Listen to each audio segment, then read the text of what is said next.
앨런은 한때 가장 강력한 영웅이었지만 개인적인 삶을 희생하면서 가치 없는 인간들을 구하는 것에 지쳤습니다. 그래서 그가 죽을 위기에 처했을 때 그는 곁에서 울고 있는 여신에게 그의 소원은 이루어지고 그는 공작에 패배한 아들이 됩니다. 어느 날 그는 자신의 방에서 깨어나고 동생이 문을 두드리며 아버지가 그들을 만나고 싶어 한다고 말합니다. 아버지는 즉시 앨런을 비난하기 시작하며 그가 여전히 수준이 낮다고 말합니다. 일 실패자로 몇 년이 지나도 그의 실력은 전혀 늘지 않았다. 더구나 다른 귀족 자식들이 받은 신의 선물도 받지 못했다. 그런데 그는 알란을 가족에서 쫓아내며 그가 실패자이고 가문의 오점을 남겼다고 주장한다. 알란은 성을 떠나면서도 전혀 동요하지 않는다. 그는 이 순간을 기다려왔고 이제 이 삶을 즐기며 다른 사람들을 걱정하지 않으려 한다. 그러나 그는 전생의 힘을 아직 가지고 있다는 것을 깨닫는다. 방황하려던 찰나 그는 소리를 듣게 된다. 멀리서 들려오는 소녀의 비명. 그것은 괴물에게 공격받고 있는 두 소녀로 드러난다. 남자아이 같은 기사 베티는 개 괴물들을 베고 찌르려 하지만 그녀가 그것들을 조각조각 부숴도 즉시 회복된다. 그녀는 공주 리색에 도망치라고 말하지만 공주는 절대 자신을 두고 가지 않겠다고 고집하며 베티가 괴물들을 막는 동안 그녀 뒤에 서 있다. 알라는 마법의 눈을 통해 멀리서 그것을 지켜보며 그들이 어린 시절 파티에서 어떤 남자들이 그를 쓸모없다고 조롱하던 기억을 떠올린다. 그러나 리사는 그 남자들에게 최소한 그가 노력한다고 말했다. 이 상황에서 그녀를 돕고 싶게 만든다. 그리고 무능한 여전사는 쓰러진다. 한 마리의 개가 그녀의 몸을 찢어버려 그녀는 쓰러져 바닥에 누워있다. 몬스터들이 거의 일을 끝내려는데 알라는 모든 마법 에너지를 모아 번개보다 빠르게 달려가 마지막 순간에 공주 앞에 나타나 개의 목을 잡는다. 리사가 놀라자 알란이 세 마리의 몬스터에게 공격을 가한다. 그리고 공중으로 뛰어오르며 그들을 스캔한다. 그는 그들 모두가 안에 핵심이 있다는 것을 알아차리고 그의 특별한 능력을 사용하여 그는 주변의 천상의 검들을 둘러싸고 그것을 개 몬스터들에게 던져 완전히 파괴한다. 패티는 리색에 무능하다는 것을 사과한다. 그리고 이것이 그녀의 마지막이라고 생각한다. 그러나 알란이 그녀에게 다가와 치유 마법을 사용한다. 그는 그녀를 완전히 치유하고 심지어 갑옷까지 복원시킨다. 이것은 모든 사람들이 알란이 아무런 힘도 없는 쓸모없는 놈이라는 것을 알고 있었기 때문에 여자아이들에게 충격을 준다. 앨런은 힘이 없는 쓸모없는 패배자였다. 그는 이 힘이 이전 생애에서 온 것이라는 것을 말할 수 없다. 하지만 여자아이들은 이것은 교회가 모르는 새로운 종류의 신의 축복일 거라는 결론을 내립니다. 그런 다음 그는 리색에 도대체 왜 시골에 나와 있는지 묻고 리사는 여신에게 기도하던 중 여신으로부터 멀리 떨어진 마을에서 영웅을 돕기 위해 가야 한다는 예언을 받았다고 설명합니다. 그 외의 세부 사항은 없었고 그녀는 베티와 함께 수도를 떠났습니다. 베티는 가장 강력한 여성 전사 중 한 명이자 그녀의 보디가드였습니다. 리사는 알란에게 여기서 무엇을 하고 있는지 묻고 그는 대답합니다. 그들이 여행을 재개하면서 그것에 대해 이야기하자고 합니다. 그는 일어나 치유 마법을 사용해 수레를 고칩니다. 시골을 여행하던 중 리사는 그가 힘이 없다는 이유로 아버지에게 쫓겨났다는 것을 알게 된다. 이제 그는 단순히 파메과 사람들로부터 벗어나 정상적인 삶을 살고 싶어 한다. 리사는 그를 불쌍히 여기고 그의 힘이 왕국에 얼마나 도움이 될 수 있는지 알면서도 왕에게 그를 밀고 하는 것을 거부한다. 앨런은 그녀에게 고마워하며 영웅을 찾기 위해 시골을 돌아다닐 때 함께하겠다고 약속한다. 잠시 후 그들은 그녀가 찾고 있던 마을에 드디어 도착하고 놀랍게도 충분히 그들은 이 지역에 돌아다니는 괴물을 찾지 못하는데 이는 매우 드문 일이다. 그들은 마을 주변을 걷지만 결국 한 무리의 사람들을 보게 되고 한 소녀가 노인의 집에서 쫓겨나는 모습을 본다. 이 가슴이 평평한 소녀는 현재의 영웅인 아키라로 밝혀지고 그녀는 이전 생에서 앨런에게 속했던 전설의 검을 들고 있다. 아키라는 리사를 전혀 알아보지 못하고 먼저 점심을 먹으러 데려가 달라고 요청한다. 그녀는 배가 고프다. 식당 안에서 그들은 음식을 먹기 시작하고 아키라는 자신이 있었다고 말한다. 마을을 돌아다니던 중 그녀는 숲속에서 뛰어다니는 어린 소녀를 발견했다. 그녀는 소녀를 붙잡고 괜찮은지 물어보았지만 소녀는 드래곤이 자신을 잡아먹으려고 한다고 주장했다. 이 말을 듣고 그녀는 드래곤을 처치하기로 결심했으며 소녀를 작은 동굴에 숨긴 후 마을로 가서 더 많은 정보를 얻기로 했다. 하지만 그녀가 노인의 집에 들어가 질문을 하려 했을 때 그는 말을 거부하고 그녀를 내쫓았다. 알라는 이 모든 것이 조금 수상하다고 생각하며 이 마을 사람들이 희생을 바치려 하고 있을 가능성을 이론화했다. 그 소녀의 생명을 드래곤으로부터 보호받기 위해 희생하고 그래서 그 지역에는 어떤 괴물도 보이지 않는 것이다. 이 이론은 모두에게 이해가 가므로 아키라는 혼자서 언덕에 올라가 드래곤을 처치하기로 결심한다. 리사는 즉시 그녀와 함께 가겠다고 자원하고 예언에 따르면 그녀는 영웅을 인도해야 하며 베티는 당연히 리사를 따르게 된다. 앨런은 깊게 숨을 쉬며 친구들을 혼자 두고 갈 수 없기에 드래곤에게 압도당할 경우를 대비해 함께 가기로 결정한다. 언덕을 오르면서 아키라는 자신의 능력에 매우 자신감이 있어 보이고 계획을 세우며 주장한다. 그녀는 직접 위로 올라가 용과 맞서게 될 것이고 다른 사람들은 산을 돌아 몬스터를 포위할 것이다.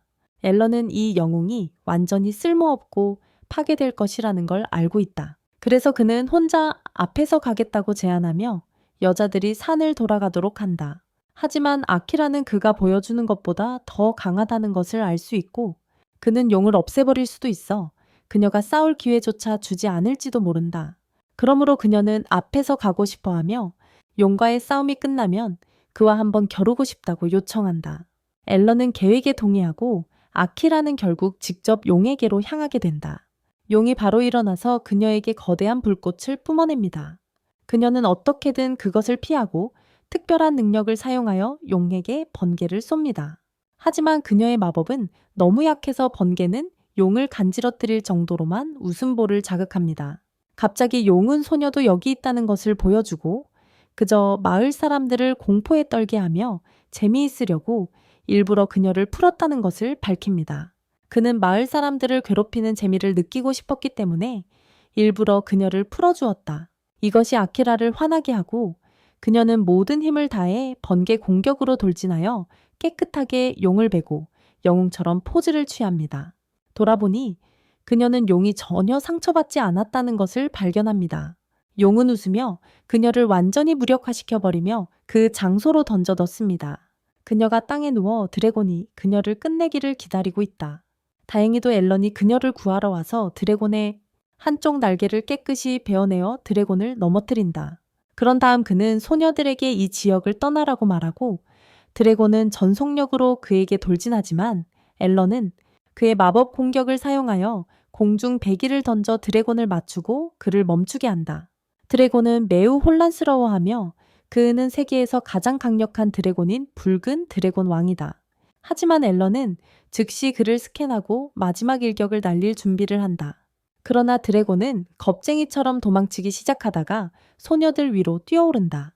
그는 앨런이 한 걸음 더 나가면 그들을 죽이겠다고 약속한다. 하지만 앨런은 개의치 않고 돌진하여 드래곤을 관통하는 일격을 날린다. 그의 검으로 드래곤을 찔러 넣고 드래곤을 완전히 파괴하는 궁극의 기술을 발동한다. 모두가 승리에 기뻐하고 앨런은 소녀들이 그의 도움 없이는 이 세계에서 하루도 생존할 수 없음을 깨닫고 리사의 일이 끝날 때까지 은퇴를 미루기로 결심한다.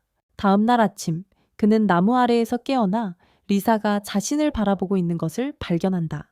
그는 주변을 둘러보며 작은 소녀가 앉아 지켜보는 것을 보고 영웅 아키라와 베티가 누가 가장 강한지를 결정하기 위해 스파링을 하고 있는 것을 본다.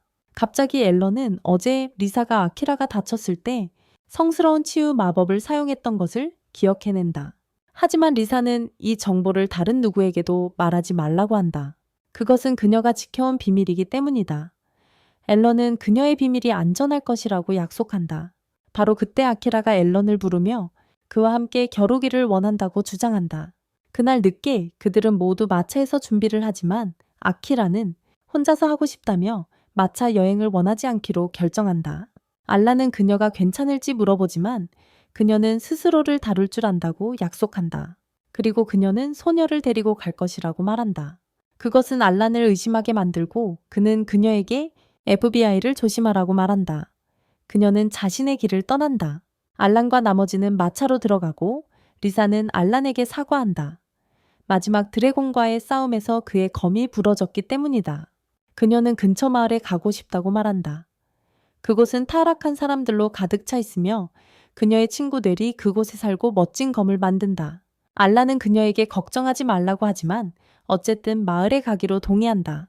한편 알란의 집에서는 그의 아버지와 그의 형이 카렌과 그들의 계획이 실패한 이유에 대해 이야기하고 있다. 알고 보니 그들이 괴물개들을 보내 공주를 공격하게 했고 영웅을 죽이기 위해 드래곤과 거래를 했다는 것이다. 그들은 왕국에 복수하고 싶어 한다. 카렌이 소리를 지르기 시작하지만 아버지가 입 다물라고 하며 나이가 지긋한 집사 같은 남자에게 시선을 돌리고 공주의 행방에 대한 정보를 더 알아오라고 한다. 마을에서는 앨런이 온갖 종류의 반인반수들이 돌아다니는 것을 보고 충격을 받으며 뇌의 집으로 향한다. 안에서는 그녀가 바닥에 누워있는 것을 발견하고 이사는 놀라게 된다. 하지만 그녀는 밤새 일한 후에 너무 지쳐 있었다는 사실이 드러났다. 리사는 그녀의 등을 치료해주고 이후 앨런을 위해 검을 만들어 달라고 요청하지만 그녀는 단호히 거절한다. 급하게 검을 갈고 수리해달라는 고객들이 많다고 주장한다. 그런 다음 그녀는 그의 원래 검이 어떻게 되었는지 묻고 앨런은 그것을 보여준다. 그녀는 그를 경멸하는 듯한 표정으로 바라보며 그것을 돌보지 못하는 녀석을 위해서는 절대 무기를 만들 수 없다고 주장한다. 리사는 한번 확인해 보라고 말하고 그녀는 특별한 능력을 사용해 어떻게 부러졌는지 확인한다. 그 결과 이 검이 완벽하게 제 기능을 다하다가 부러졌다는 것을 깨닫는다. 그녀는 마음을 바꾸고 그를 위해 일을 하기로 동의합니다. 그리고는 모두를 쫓아내어 조용히 작업할 수 있게 합니다. 그 후 세 사람은 밤을 지낼 여관을 찾기 위해 마을로 들어가기로 결정합니다. 하지만 아주 멍청한 드레스를 입은 소녀가 그들을 몰래 지켜보고 있었고 그녀는 오래된 집세계에 일을 하고 있었습니다. 그녀는 그가 본 것을 이야기하지만 그는 혼란스러워합니다. 왜냐하면 리사와 함께 있는 무용지물의 여성 경비원은 하나뿐인데 다른 남자가 있다는 것입니다. 하루를 마을에서 보낸 후 앨런은 모험가 길드에서 주워온 드래곤 비늘을 팔기로 결정합니다. 조금 슬퍼하며 알라는 모험가 길드로 내려가서 카운터로 가보니 또다시 털털한 접수원이 서 있다. 그는 붉은 드래곤 비늘을 그녀에게 넘기고 돈으로 바꿔달라고 부탁하지만 그녀는 평생 빨간용 비늘을 본 적이 없는 여자가 미친 듯이 소리치기 시작한다. 이것이 옆에 늙은 하인과 낮은 등급의 사람들의 주의를 끌어 알란에게 다가와 하인이 어떻게 이 비늘을 얻었는지 물어본다. 알란은 그와 그의 파티가 붉은 드래곤 왕과 싸웠고 그들을 이겨서 이 비늘을 얻었다고 말한다. 집사는 그의 능력을 사용해 수준을 체크하고 앨런이 1레벨의 패배자라는 것을 깨닫고 영웅이 그의 파티에 있었는지 묻는다. 앨런은 영웅이 그들의 파티에 있었고 함께 그것을 물리쳤다고 진실하게 대답한다. 집사는 그 대답에 만족하는 듯 보이고 밖으로 나가서 저급한 사람들에게 그 남자는 스테이크도 제대로 자르지 못하는 완벽한 괴짜라고 말한다. 하지만 저급한 사람은 여전히 불안해하며 그가 뭔가를 숨기고 있는 것 같다고 주장한다. 다음 날 아침, 알란과 일행은 노래 집으로 돌아가 그녀를 확인합니다. 그러나 그녀가 다시 unconscious 상태로 바닥에 누워있는 것을 발견합니다. 리사가 그녀를 의식으로 되돌리며 알란에게 그의 검이 준비되었다고 말합니다. 알란은 가느다란 푸른 칼날을 집어들고 자신이 본 것 중에 확실히 최고의 검 중 하나라고 주장합니다. 그러자 갈증이 난 엘프가 그에게 밖에서 사용해 보기를 원한다고 말하기 시작합니다. 리사는 즉시 이를 중지시키고 노렉에 무엇을 하든지 전에 쉬도록 강요합니다. 그 후 그들은 몬스터를 처치하기 위해 숲으로 나갑니다. 가는 길에 그들은 대화를 시작하고 알란은 노렉에 왜 그녀가 일반적으로 드워프들이 하는 것처럼 검을 만드는 사람인가요? 노른 그녀가 어릴 적 가족을 잃어서 그렇다고 말해주고 숲을 방황하던 중 당신보다 더 남자다운 드워프 바넷에게 구해졌다고 합니다. 바네사는 그녀를 돌봐주었지만 불행한 사고가 발생해 그녀를 영원히 잃게 되었습니다. 더 설명할 수 있기 전에 집사님이 다시 나타나 숲속에서 이유 없이 나타나서 괴물을 죽이러 온 건지 물어보지만 앨런은 그에게 스토커처럼 행동하지 말라고 하고 집사님은 빠르게 떠납니다. 앨런은 더 나아가서 새로운 검으로 쉽게 처치할 수 있는 괴물들을 발견하고 그들을 조각조각 썰어버리며 충분한 테스트가 되는 것 같습니다. 그 검을 들고 있지만 이 목마른 SO 놀은 여전히 만족하지 못하고 더 강한 괴물들을 죽여야 한다고 주장하며 그를 숲 깊숙이 끌고 간다. 갑자기 앨런이 멈추고 마법의 눈을 사용한 후 검으로 앞에 있는 마법 장벽을 베어내며 거대한 늑대 호랑이의 괴물을 드러내고 놀은 이것이 바네사를 죽인 존재라는 것을 깨닫고 PTSD에 시달린다. 그래서 그녀는 앨런에게 즉시 그것을 처치해달라고 요청한다. 앨런은 어떤 결정을 내려야 할지 컨퓨즈한 채로 서 있는 동안 놀은 과거를 회상하기 시작하고 어린 시절 심하게 방치당했던 기억을 떠올린다. 비록 바네사가 그녀를 집으로 데려갔지만 그녀는 거의 대화하거나 신경 써주지 않았고 대부분의 시간을 단호한 의지를 담아 칼날을 반복해서 치며 보냈다. 놀은 바네사의 주목을 끌기 위해 가능한 모든 방법을 시도하며 그녀의 이름을 계속해서 외쳤지만 소용이 없었고 심지어 음식을 원할 때도 아무런 반응이 없었다. 이런 상황에 조금 화가 난 그녀는 집에서 찾을 수 있는 아무 것이나 먹으러 갔지만 그 후에도 바네사는 마치 시계처럼 칼날을 계속 두드리며 그녀에게 침묵의 대우를 했다. 결국 놀은 정말 급진적인 일을 하기로 결심하고 칼을 집어들었지만 균형을 잃고 다른 도구들 위로 넘어져 버렸다.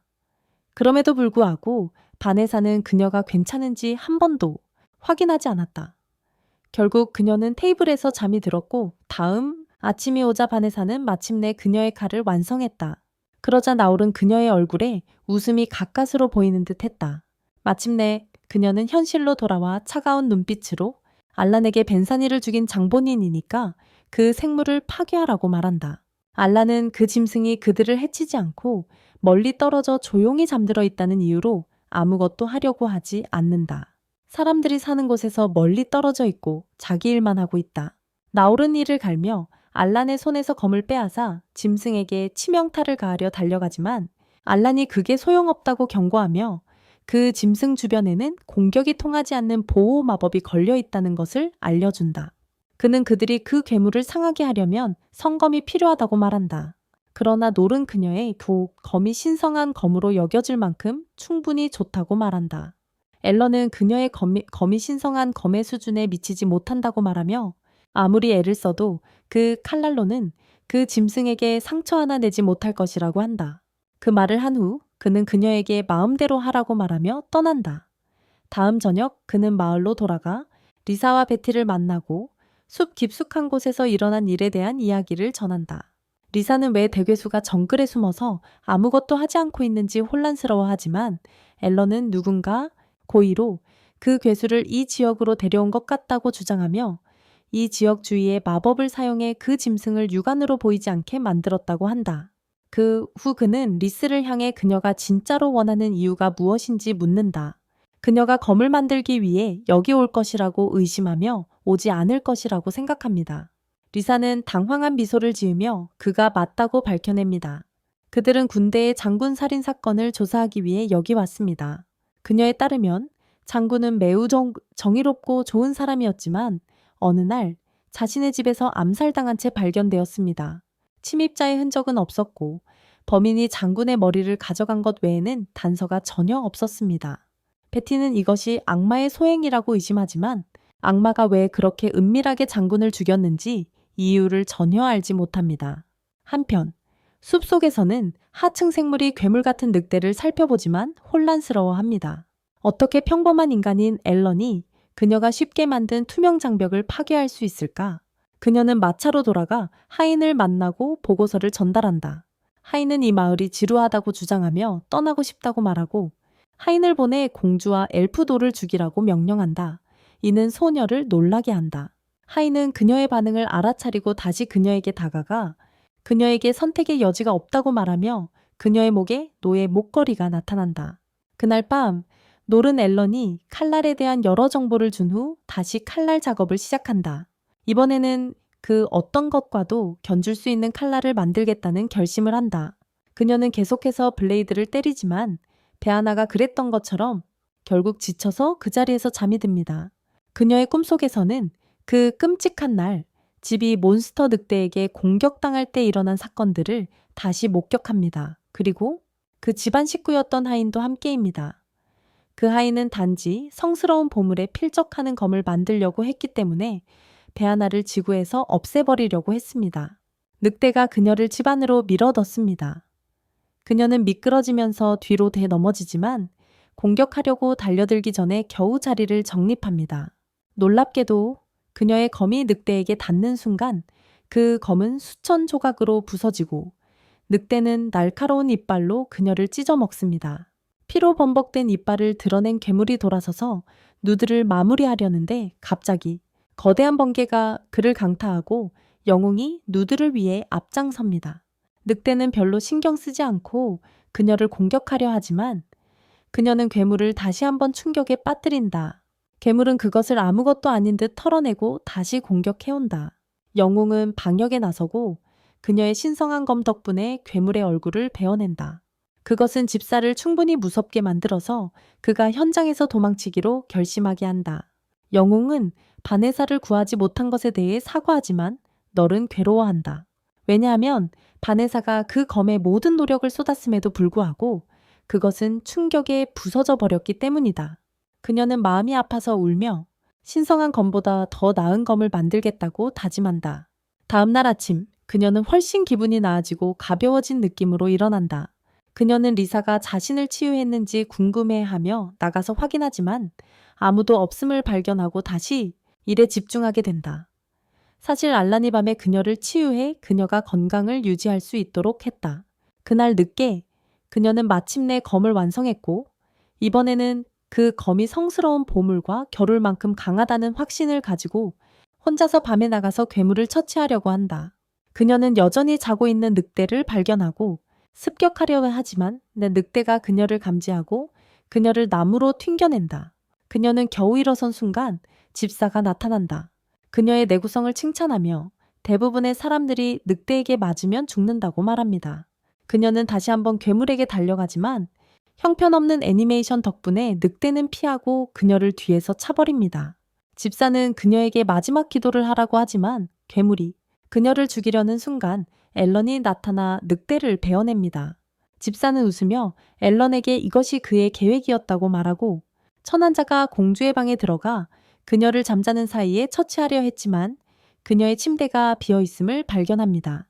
즉시 베티와 리사가 뒤에서 그녀를 부르며 덕분에 앨런이 만든 장벽을 통해 그들은 투명 마법을 볼 수 있다. 낮은 자는 즉시 공격하려다 하지만 베티가 그녀를 가로막는다. 조금의 공방 끝에 그녀를 밀어낸다. 결정적인 일격을 날리려던 참에 공주가 그녀를 막고 이를 이용해 낮은 자는 베티의 머리를 가격하고 리사의 팔을 잡지만 그녀를 죽이기 직전에 멈춘다. 공주는 이 소녀가 싸우도록 강요받고 있음을 깨닫는다. 베티가 그녀의 머리를 가격하자 그녀는 기절한다. 한편 집사는 늑대에게 놀과 앨런 둘 다 죽이라고 명령하지만 이전과는 다르게 바네사 늑대가 알란을 공격했을 때 그는 검이 부러지지 않고도 그를 베어낼 수 있었습니다. 늑대는 즉시 죽고 자신의 목숨을 걱정한 비겁한 집사는 즉시 도망칩니다. 알란은 노를 도시로 데려가서 리사와 만나고 그들은 저급한 자를 신문하러 갑니다. 그들은 결국 그녀가 집사를 피해 마을이 습격당했을 때 노예가 되었다는 사실을 알게 됩니다. 모든 사람이 죽었기 때문에 그녀는 집이 없어서 집사를 위해 일할 수밖에 없었습니다. 이것은 노렉의 자신의 어린 시절을 떠올리게 하고 바네사가 그녀를 집으로 데려갔던 것처럼 그녀는 저급한 자에게 다가가서 자유롭게 합니다. 그녀는 자신의 경계를 넘어 자신이 비천한 자들을 자신의 집으로 데려가 함께 살 것이라고 주장합니다. 이 말에 그녀는 매우 기뻐하며 눈물을 흘리기 시작하고 이는 대부분의 문제를 해결합니다. 하지만 앨런은 아직 끝나지 않았고 집사에게 영원히 결말을 내고 싶어 합니다. 그는 다시 한번 혼자 숲속으로 나가 특별한 공격을 사용하여 집사를 찾으려 하지만 그가 산 뒤에 숨어 있는 동안 한 악마가 그를 발견하고 그 자리를 떠나기 전에 그를 죽였다는 사실이 밝혀집니다. 집사를 죽이라는 명령은 다름 아닌 앨런의 아버지에 의해 내려졌습니다. 그는 악마를 고용했으며 왕국의 장군을 죽인 책임이 있습니다. 그는 악마에게 영웅과 공주까지 제거하고 싶다고 말하지만 그의 아들은 그는 아버지에게 공주님의 파티를 직접 처리하고 싶다고 말하며 끼어든다. 한편 앨런과 그의 일행은 노래 작업실에 있다. 그들은 장군의 살해범에 대한 단서를 찾으려 하고 있다. 하지만 지금까지는 아무런 단서도 발견되지 않았다. 놀은 갑자기 앨런에게 아이디어를 주며 인근 마을에 대한 이야기를 들려준다. 그 마을에서는 밤에 응아봇을 입은 유령이 나타나 묘지를 괴롭힌다고 한다. 베티는 이 이야기를 듣고 겁에 질려 5살짜리 아이처럼 소리친다. 모두가 그녀를 놀리는 사이 리사는 유령 이야기를 조사하기로 결심한다. 앨런도 동감하는데 악마들은 죽은 이를 되살리는 방법을 알고 있을 수 있고 이 이야기가 사실이라면 그들이 어떤 단서를 찾을 수 있기 때문이에요. 그래서 그날 저녁 앨런과 그의 파티는 마을로 가서 할로윈을 준비하고 있는 사람들에게 바빠하게 일하는 것을 발견합니다. 리사는 마을 사람들에게 이 근처에서 은색 갑옷을 입은 사람을 본 적이 있는지 물어봅니다. 그들은 그런 것을 본 적이 없고 리사는 그 대답에 실망합니다. 앨런은 그들이 마을 묘지를 확인해 봐야 한다고 말합니다. 또한 넬이 그녀의 이야기에서 분명히 언급했기 때문에 그들은 묘지가 비어있는 것을 발견하지만 베티는 완전히 경계하고 있으며 바람에 흔들리는 나무십 소리를 듣고 즉시 뒤돌아선다. 그녀는 적을 예상하고 있었지만 그녀가 발견한 것은 완전히 하얀 눈을 가진 남자뿐이다. 그들은 아무것도 의심하지 않고 남자를 따라가며 그가 그들을 마을 수장의 집으로 인도한다. 그들은 마을 수장을 만나고 그는 이 지역에서 응갑옷을 입은 유령을 본 적이 없다고 부인한다. 하지만 위로의 의미로 그는 리사와 다른 사람들을 이틀 동안 머물게 하며 내일 축제를 구경하자고 초대한다. 앨런은 즉시 그 제안을 수락하고 마을 촌장은 그들의 숙소를 준비한다. 리사가 방에서 잠을 자고 있을 때 그녀는 어린 시절을 꿈꾼다. 그녀는 기사였고 그녀의 경호원이었던 삼촌을 본다. 그녀는 그를 매우 좋아했으며 그 역시 그녀를 사랑했다. 갑자기 그녀의 잠은 삐걱거리는 바닥 소리에 방해받는다. 그녀는 밖에 나가서 무슨 일이 일어나고 있는지 확인한다. 리사가 창밖을 바라보자 그녀는 충격적으로 삼촌과 놀라운 유사성을 지닌 은빛 갑옷의 기사 한 명을 본다. 기사가 걸어가자 리사는 그를 쫓기 시작하고 결국 묘지에 도착한다. 기사가 사라지고 갑자기 좀비가 땅에서 튀어나온다. 리사는 공포에 질려 비명을 지르지만 알란이 그녀를 깨운다. 그녀는 단지 악몽을 꾸고 있었던 것인데 공포와 외로움의 감정이 남아있다. 리사는 아직 떠나지 않았고 그래서 앨런에게 매달려 잠시 이렇게 있게 해달라고 요청한다. 날이 바뀌고 다음 저녁에 마을 사람들은 유령 복장을 하고 할로윈을 축하한다.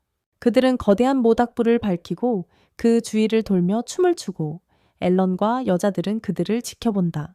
갑자기 어제의 흰 눈을 가진 남자가 그들에게 다가와 축제에 참여하라고 요청한다.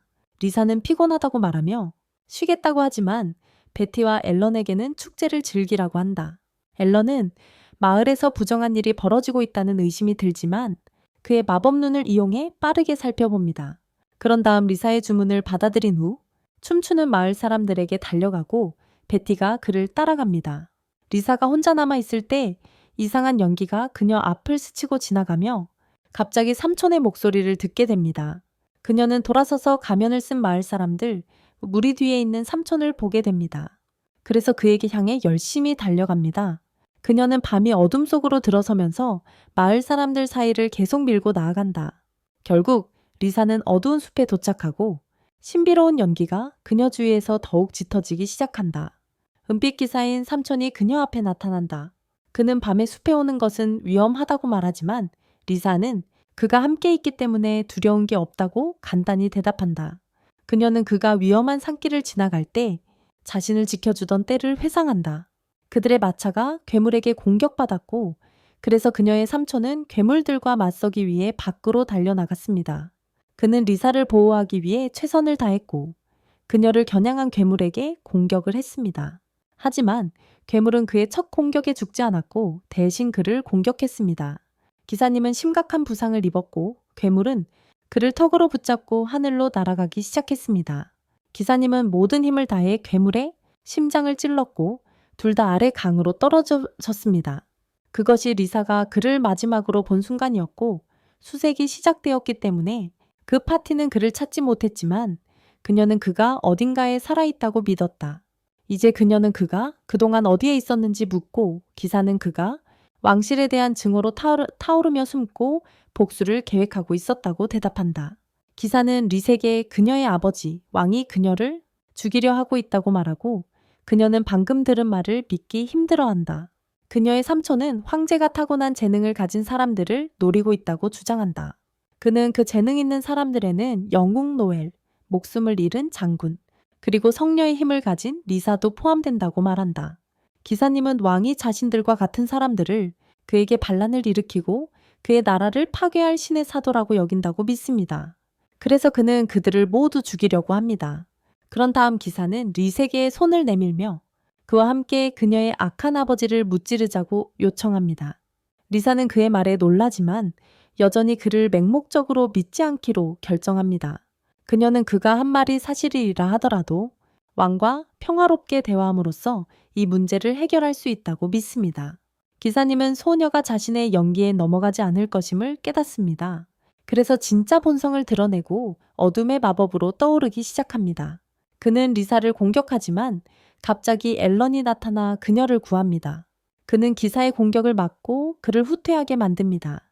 앨런은 그동안 리사를 지켜보고 있었다고 밝힙니다. 그리고 기사가 지금 악마에게 조종당하고 있다는 것을 알고 있습니다. 그는 자신의 마법 능력을 사용하여 기사의 몸에 걸린 저주를 깨뜨려 악마의 지배에서 그를 해방시킵니다. 리사는 삼촌이 걱정되지만 삼촌은 일어나서 그녀에게 그의 걱정은 소용없다고 말합니다. 그는 이미 죽었으니까요. 그는 앨런에게 자신을 저주에서 해방시켜준 것에 대해 감사드립니다. 그 저주는 그가 자신의 조카를 공격하도록 강요했었습니다. 그는 리색에 왕이 그녀를 죽이려고 했다는 것이 거짓말이었다고 밝힙니다. 그 기사님은 앨런에게 리사를 잘 보살펴 달라고 부탁합니다. 앨런은 그녀를 안전하게 지키겠다고 약속합니다. 기사는 그 말을 듣고 기뻐하며 마지막 말을 합니다. 앨런에게 시합을 청한다. 앨런은 겸손하게 도전을 받아들이고 기사가 먼저 달려든다. 앨런은 그의 첫 공격을 막고 두 남자가 검술 실력을 뽐내며 서로를 공격한다. 리사는 그들을 보면서 자신의 삼촌이 세상의 모든 위험으로부터 자신을 지켜주겠다고 약속했던 것을 떠올린다. 그 약속은 자신보다 강한 남자가 리사 곁에 서기 전까지 유효하다고 했다. 오늘은 그 삼촌의 오랜 소원이 이루어진 날이다. 그리고 그는 앨런에게 패배한 후 리사의 무릎 위에 누워서 울지 말라고 말한다. 그는 그녀가 정말로 자신의 딸처럼 여겨졌다고 말하며 마지막 숨을 쉴 때까지 그녀에게 평생의 행복을 비내. 그 훗날 밤 앨런이 성벽에서 마을을 지켜보고 있을 때 마을장이 그에게 다가온다. 마을장은 앨런에게 그들의 비밀을 언제부터 알았는지 묻고 그리고 그는 처음부터 알고 있었다고 밝힌다.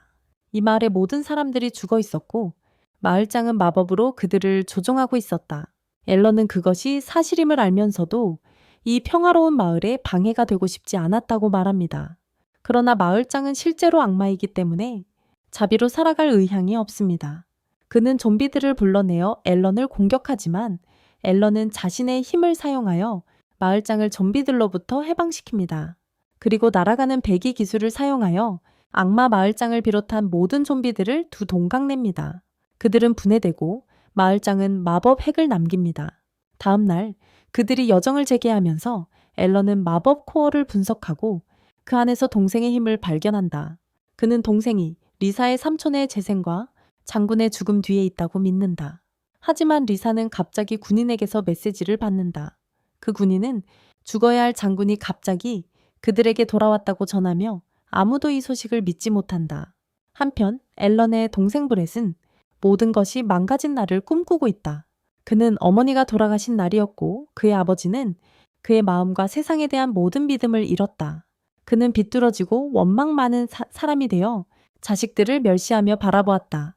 브렛은 아직 어려서 아버지가 겪고 있는 것을 이해하지 못했고 자주 무시당했다. 하인들은 브렛이 어머니를 잃은 후에도 놀기만 한다며 말하고 그를 같은 나이의 알란과 비교하여 알란은 훨씬 더 성숙하다고 여겼다. 브렛은 앨런에게 그 분노를 쏟아내고 그를 아버지처럼 자신을 깔보는 것에 대해 비난한다. 그는 갑자기 차가운 땀을 흘리며 깨어나 꿈에 대한 불만으로 베개를 주먹으로 친다. 곧 그는 아버지를 맞이하러 가고 아버지는 편지를 읽으며 광적으로 웃고 있다. 그가 손에 쥔 편지는 그가 복수를 시작할 시간이라고 선언하며 이 왕국과 신들에 대한 복수를 시작할 시간이라고 선언한다. 아버지의 반응에 놀란 브렛은 생각한다. 그가 이 가족을 이끌기에 적합한 유일한 사람입니다. 한편 죽은 장군이 다시 살아났다는 소문이 도시에서 퍼지고 있습니다. 뿐만 아니라 부활한 장군은 왕에 대한 반란에 합류한 것으로 보이며 시민들이 그의 편에 서도록 설득하려 하고 있습니다. 왕국 기사단의 에드워드 대위와 그의 조수가 도시를 걸으며 가십과 소문을 듣고 있습니다. 조수는 그 소문이 피할 수는 없지만 그들은 의심스럽게도 빠르게 퍼지고 있습니다. 에드워드는 누군가가 의도적으로 소문을 퍼뜨리려 한다고 믿고 있습니다. 그의 보조원이 그가 장군이 돌아온 것에 대해 어떻게 생각하는지 묻습니다. 그는 장군이 사기꾼이든 유령이든 상관없다고 대답합니다. 그가 왕국의 적처럼 행동한다면 기사들이 그를 처치할 것입니다. 그는 만약 장군이 살아있었다면 그와 같은 결정을 내렸을 것이라고 확신합니다. 그들은 한 골목으로 들어서고 그곳에서 키가 크고 후드를 쓴 인물이 갑자기 그들 앞에 나타납니다. 두 기사들이 싸울 준비를 하지만 남자는 부분적으로 망토를 벗어내며 자신이 교회의 대주교임을 드러낸다. 에드워드는 그가 왜 위험한 곳에 혼자 있는지 묻고 대주교는 그와 비밀리에 이야기하고 싶다고 답하며 그를 따라오라고 초대한다. 에드워드는 그의 초대를 받아들이지만 그의 보조는 의심스러워한다. 그는 전투를 할 것이 아니라고 주장하며 단순히 정보를 수집하기 위한 여행이라고 말한다. 그는 대주교와 함께 떠나지만 그의 보조는 여전히 불안한 기분을 떨칠 수 없다. 대주교가 에드워드를 기사훈련장으로 안내한 후 떠난다. 에드워드는 훈련장에 혼자 남는다. 그때 갑자기 누군가 뒤에서 그를 공격한다. 그는 공격자의 살기가 느껴져서 공격을 멈춘다. 뒤를 돌아보니 그의 오랜 친구이자 앨런의 아빠인 크레이그였다. 에드워드는 그를 저지하고 인사를 나누며 수년이 지나도 전혀 변하지 않았다는 이야기를 한다. 에드워드는 크레이그를 아내의 장례식 이후로 보지 못했다고 언급하며 그가 왜 갑자기 여기 있는지 물어본다. 크레이그는 그를 바보라고 부르며 웃는다. 그는 대주교가 이미 그들의 제어 아래 있다고 밝히고 아직 상황을 이해하지 못한 에드워드를 공격한다. 에드워드는 설명을 요구하며 크레이그의 공격을 막고 크레이그는 더 이상 이 세상이 필요 없다 선언한다. 다른 장소에서 브렛은 그들의 계획을 실행하기 위해 마차로 여행하고 있다. 그러나 그의 마음속에는 어머니의 죽음에 대한 기억만이 있다.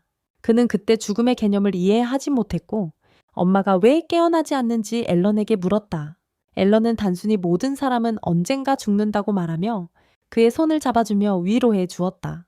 그때 그들의 관계는 나쁘지 않았고 브렛은 밤에 잠을 잘 수 없을 때마다 그를 찾아갔다. 그는 앨런에게 아빠가 그를 실패자라고 부른 적이 있어서 자신이 실패자인지 물었다. 앨런은 브렛에게 그가 실패자가 아니며 그에게 기회를 주지 않고 그의 가치를 판단하는 사람들에게 신경 쓰지 말라고 설득하려 했다. 하지만 그는 아버지의 말보다 형의 말을 믿을 수 없어서 울기만 했고 앨런에게서 도망쳤다.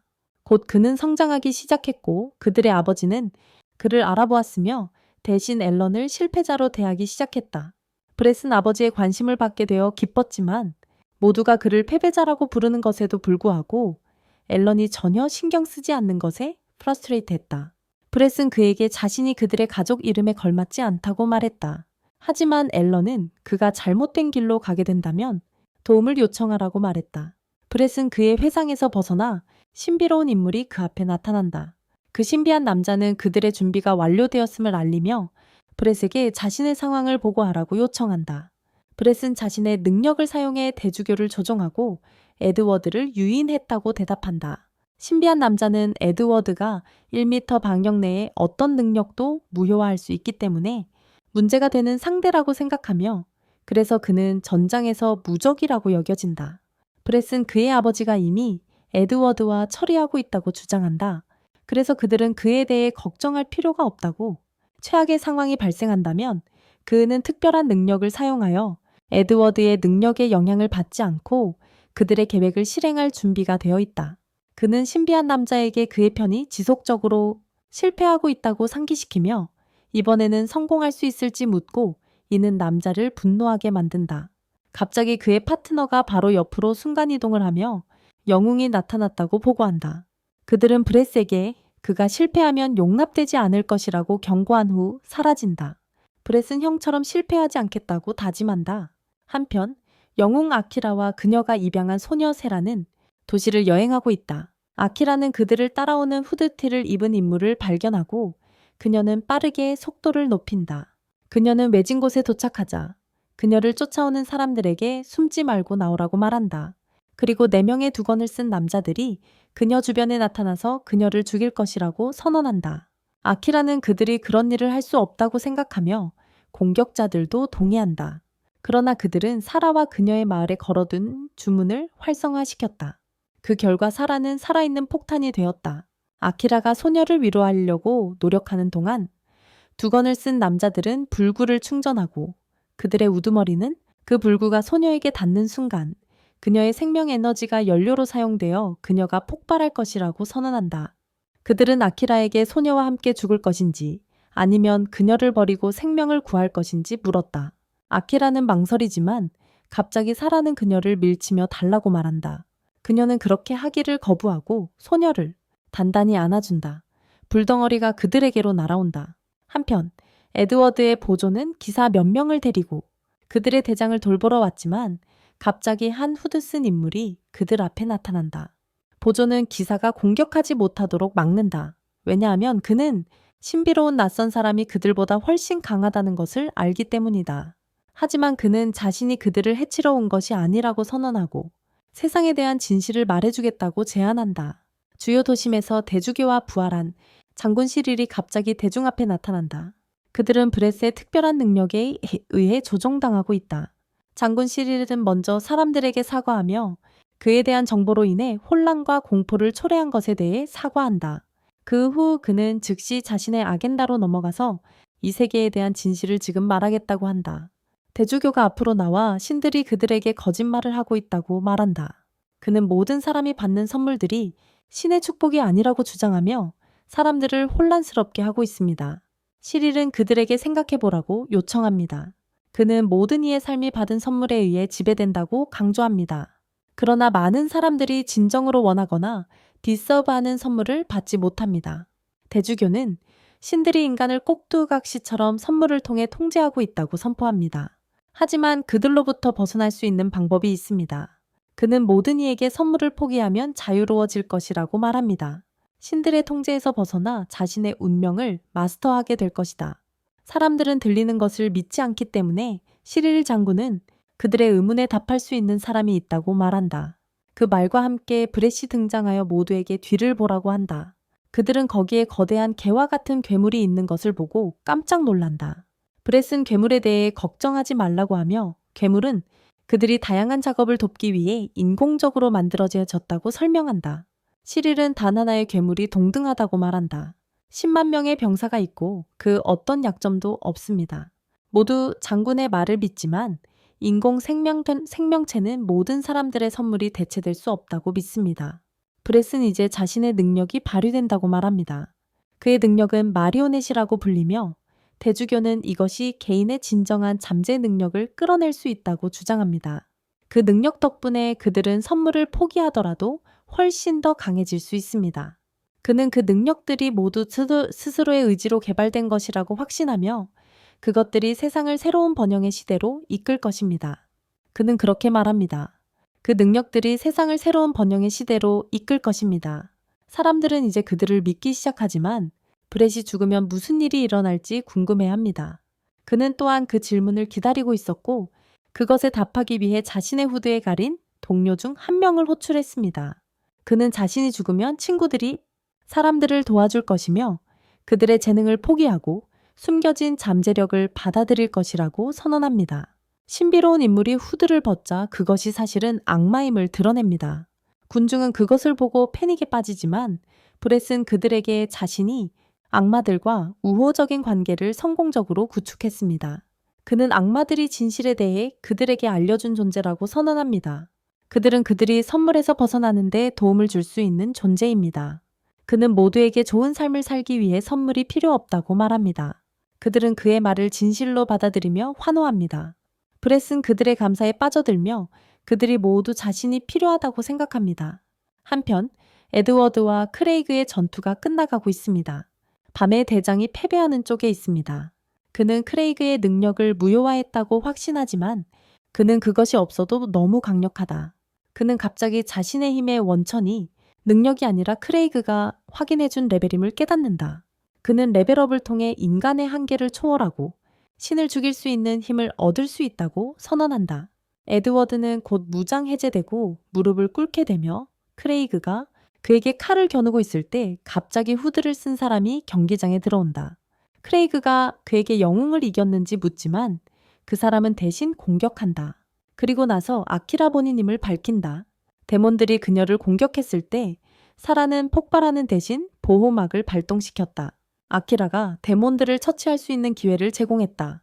그녀는 알란이 자신들이 헤어질 때까지 살에게 저주 주문을 덮었었다는 것을 기억했다. 그 덕분에 모든 일이 평화롭게 해결되었다. 한편 에드워드의 조수도 후대 데몬이 제시한 가르침을 거부하고 선물로 통제하려고 한다 해도 그들은 자발적으로 왕국을 지키기 위해 기사로서 행동한다. 그와 그의 부하들은 검을 뽑지만 악마는 단순히 사라져서 기사들을 하나씩 사냥하기 시작한다. 조수조차 부상을 입었지만 그는 여전히 자신의 기사적 이상을 포기할 준비가 되지 않았다. 갑자기 여성 기사 베티가 그를 지원하러 도착한다. 도시 광장에서는 브레시 사람들에게 구세주로 받아들여지며 영광을 누리고 있을 때 갑자기 익숙한 목소리가 그에게 즐거운지 묻는다. 그는 앞을 바라보고 앨런이 여기 있다는 것을 발견하고 그것이 모든 것을 의미한다. 브렛 안에서 터져나오는 분노가 그를 그의 형과 마주치게 할 때 드러납니다. 앨런은 단지 작은 홀로그램 프로젝터를 가져와서 베티가 서쪽 벨 가족과 음모를 꾸미고 제네럴 시릴과 프린세스 라이즈 암살을 시도했다는 것을 밝히는 영상을 보여줍니다. 그녀는 악마에게 그들이 서쪽 벨 가족과 음모를 꾸몄는지 묻습니다. 그리고 제네럴 시릴과 프린세스 라이즈 암살을 시도했는지요? 악마는 그것이 사실이라고 인정하고 베티는 그의 목적을 묻습니다. 그 여자가 자신의 손에 죽을 것이라는 확신해 악마는 그녀에게 그의 계획을 밝힙니다.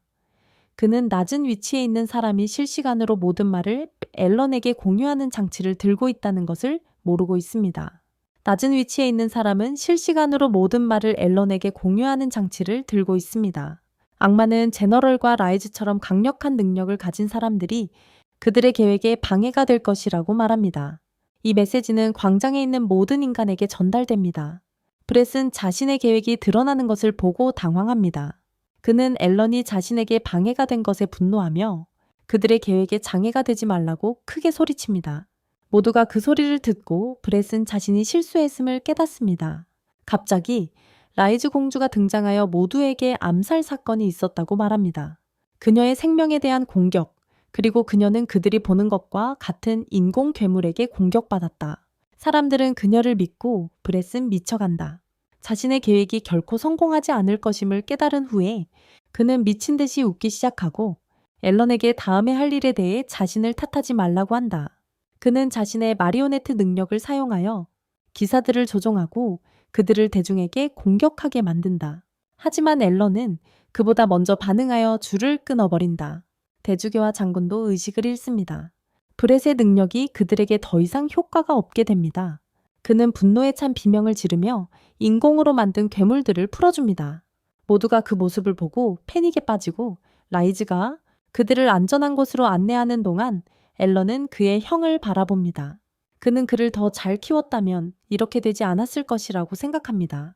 하지만 과거를 생각해보면 브렛이 그의 도움 제안을 모두 거부했음을 확신합니다.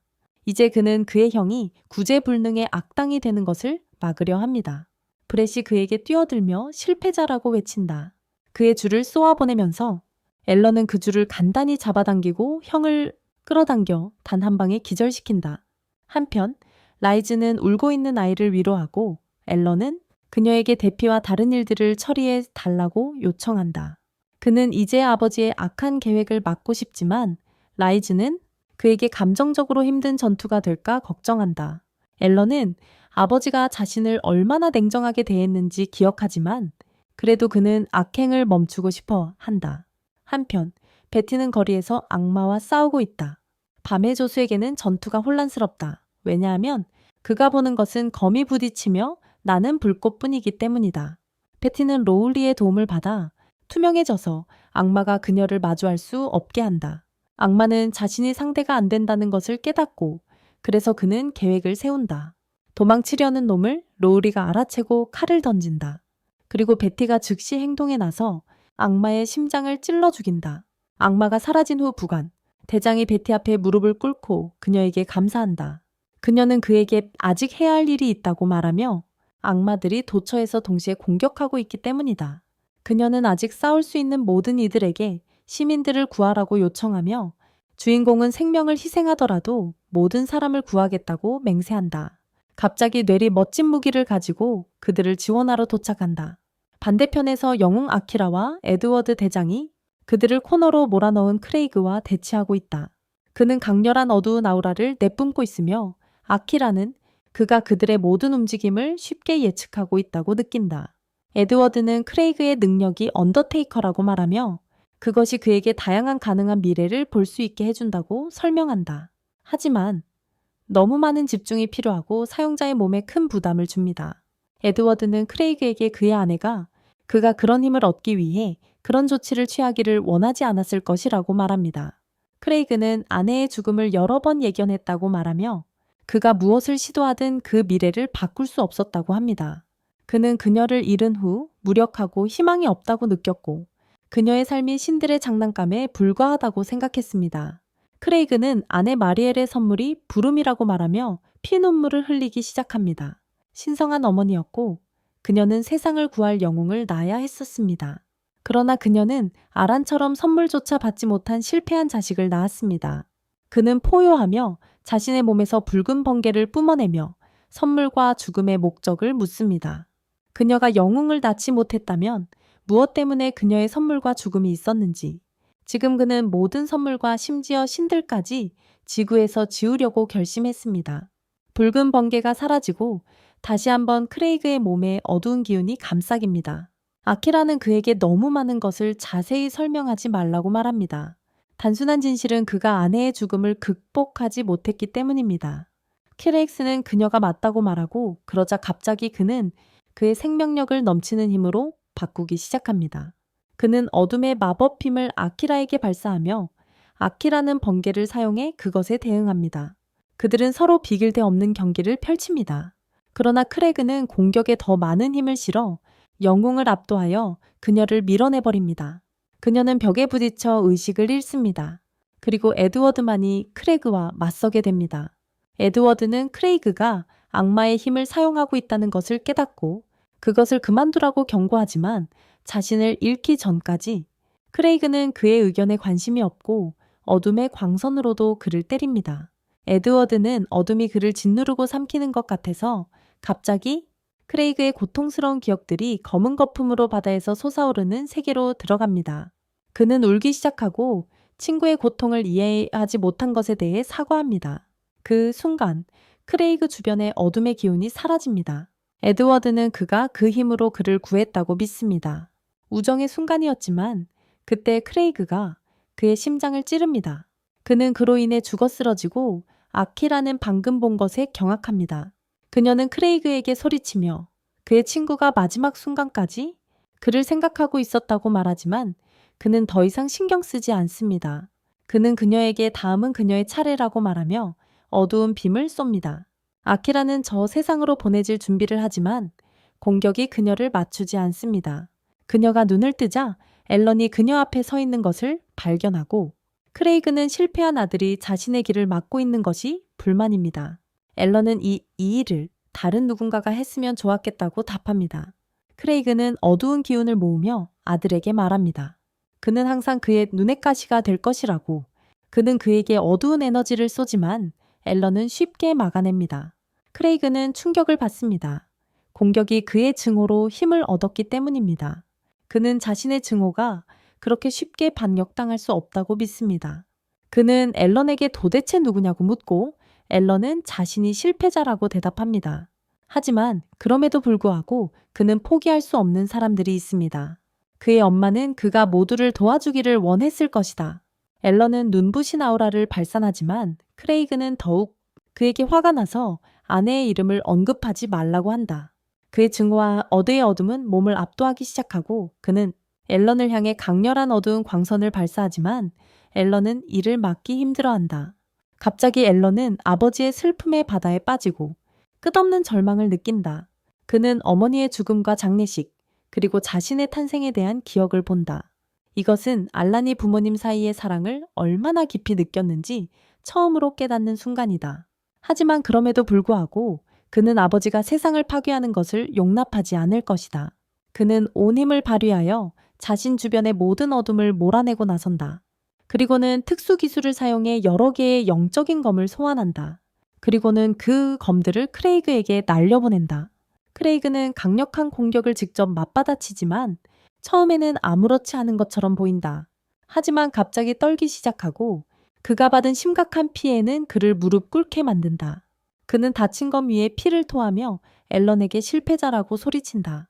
그는 자신의 힘을 과도하게 사용하기 시작하고 모든 힘을 한 번에 방출하여 주위에 토네이도를 만든다. 그의 힘은 하늘의 어두운 구름을 만들어내고 그것은 점점 커져 하늘을 덮는다. 도시는 어두워지고 사람들은 세상의 끝을 예상하며 공황에 빠진다. 하지만 리제는 모두에게 차분함을 유지하고 앨런을 믿으라고 요청한다. 훈련 아레나에서 크레이그는 여전히 엄청난 양의 힘을 방출하고 있다. 어두운 에너지의 양에 대해 아키라가 이건 인간의 능력 밖이라고 말해요. 앨런은 이제 아버지를 멈출 수밖에 없다고 말해요. 그는 아버지에게 다가가면서 점점 자신의 전력을 발휘하기 시작합니다. 속도를 내기 시작하고 그는 자신의 필살기 중 하나인 플래시를 사용합니다. 그리고 온몸이 농밀한 마법으로 가득 차서 크레이그에게 돌진합니다. 그의 날카로운 공격이 어두운 토네이도와 충돌합니다. 어두운 에너지의 방울들이 여기저기로 튕겨나갑니다. 앨런은 아버지의 방어를 계속 파고들고 있습니다. 갑자기 어두운 망상이 토네이도에서 솟아나 그를 붙잡는다. 그는 아버지의 마음속에 자신을 발견하고 그 앞에는 어두운 구체 하나만 있다. 그는 구체에서 신음소리가 들리고 그것이 자신의 아버지라는 것을 깨닫는다. 그리고 그는 아버지가 분노에 의해 감금당했다는 것을 알게 된다. 앨런은 자신이 아버지와 크게 다르지 않다는 것을 깨닫는다. 왜냐하면 그 역시 과거의 배신으로부터 도망치며 살아왔기 때문이다. 그는 이 모든 시간 동안 과거의 배신으로부터 도망치고 있었다. 어느 면에서 그는 부정적인 감정의 포로가 되는 것이 어떤 것인지 이해할 수 있다. 그래서 그는 아버지를 해방하기로 결정한다. 그는 어둠의 구체를 찌르고 갑자기 그 앞에 밝은 빛의 기둥이 나타납니다. 빛의 기둥이 팽창하기 시작하여 그 길을 가로지르는 모든 것을 집어삼킵니다. 그리고 그렇게 해서 실제 세계에서 크레이그 주변의 어둠이 가라앉습니다. 그렇게 해서 현실 세계에서 크레이그를 감싸고 있던 어둠이 잦아든다. 그런 다음 초록색 빛과 함께 그는 다시 나타나지만 심하게 다칩니다. 신비롭게 빛나는 나비가 그에게 내려옵니다. 그리고 그가 손에 앉자마자 크레이그의 몸이 무너져 내립니다. 그는 아무것도 남지 않을 때까지 크레이그는 마침내 받아들입니다. 의 실패한 아들은 마침내 자신의 운명을 받아들였다. 는 울며 아내의 이름을 마지막으로 부르며 비로운 나비가 그를 저승으로 인도하기 전에 마지막 말을 남긴다. 후 앨런은 왕을 방문하고 왕은 그에게 근 전투에서의 큰 공로로 웨스트벨드 공작의 칭호를 수여한다. 지만 앨런은 존경을 담아 그 보상을 거절하고 왕은 이를 받아들인다. 가 사무실로 돌아가던 중 그의 비서가 소년을 보내는 것이 확실했는지 물어본다. 왕은 어린 라이스를 안고 있었던 기억을 떠올린다. 그녀는 흥분하여 앨런에 대해 이야기했다. 왕은 그 소년이 나라와 자신의 사랑하는 딸을 구했다고 생각하며 그에게 할 수 있는 최소한의 일이다. 한편 앨런은 뇌일과 함께 떠날 준비를 하고 있고 그때 라이스가 달려와 그녀를 데려가게 해달라고 요청한다. 그들은 놀라는데 공주는 이유 없이 궁을 떠나서는 안 되기 때문이다. 그러나 라이스는 이제 자신이 라이스 웨스트벨드라고 알리며 그 지역을 돌볼 것이라고 말한다. 앨런은 그 말을 듣고 그녀를 받아들일 수밖에 없다. 넬은 그녀에게 베티에 대해 묻고 라이즈는 그녀가 왕실의 경비원이라고 말한다. 하지만 현재 라이즈는 왕실의 즉각적인 가족이 아니기에 그녀를 섬길 수 없다. 그럼에도 불구하고 베티는 그녀를 섬길 수 있는 구멍을 찾기 위해 최선을 다하고 있다. 앨런은 그녀가 없이 괜찮을지 묻고 라이즈는 그가 곁에 있어 더 안전하다고 주장한다. 그렇게 그들은 마차에 올라타고 새로운 삶을 떠납니다. 하지만 그들은 이 세상에 앨런과 같은 능력을 가진 다른 사람이 있다는 것을 모르고 있으며 그녀는 그를 알고 있습니다. 그녀는 그가 왜 이 세상에 환생했는지 궁금해하며 곧 알아내기로 결심합니다. 앨런은 그의 과거 생의 꿈을 꿉니다. 그 꿈에서 날개 달린 천사가 그의 임종을 지키며 그에게 사과합니다. 그녀는 그가 이렇게 끝날 거라고 생각하지 않고 영웅으로 만들지 않았다고 울며 말하고 그의 마지막 요청이 무엇인지 묻기 전에 그가 세상을 구해준 것에 감사 인사를 전합니다. 그는 그 꿈에서 깨어나고 아래층으로 내려간다. 거기서 리사가 그를 위해 아침을 준비하고 있다. 앨런이 앉자마자 뇌리 옷을 적게 입고 나타난다. 리사는 그녀가 속옷만 입고 있는 것을 보고 경악한다. 앨런은 그녀에게 여기 오기 전에 최소한 뭐라도 입으라고 한다. 그녀는 그가 자신을 더 취약한 모습으로 본 적이 있다고 말하며 윙크한다.